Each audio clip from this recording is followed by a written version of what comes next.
আজ ব্রাহ্মণবাড়িয়ার আখাউড়া রানীর দিঘি পুকুর থেকে একটি অজ্ঞাতনামা এক ব্যক্তির লাশ উদ্ধার করেছে আখাউড়া থানা পুলিশ। ২৭ আগস্ট সকাল ১০ ঘটিকায় পৌর শহরের রাধানগর রানীর দিঘি পশ্চিম পাশে সাবেক মেয়র তাকজিল খলিফা কাজলের বাড়ির পাকা ঘাট পুকুর থেকে ভাসমান অবস্থায় অর্ধগলিত এই ব্যক্তির লাশ পাওয়া যায়।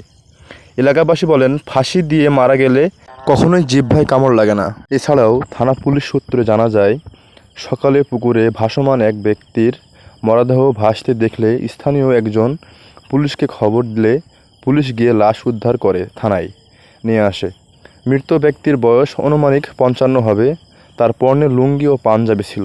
এ বিষয়ে আখাউড়া থানার অফিসার ইনচার্জ মোহাম্মদ সোহেল রানা জানান, আমরা খবর পেয়ে পুকুর থেকে মরদেহ উদ্ধার করে থানায় নিয়ে আসি। ময়নাতদন্তের জন্য জেলা সদর হাসপাতালে পাঠানো হয়েছে। ময়নাতদন্তের রিপোর্ট আসলে আসল রহস্য জানা যাবে।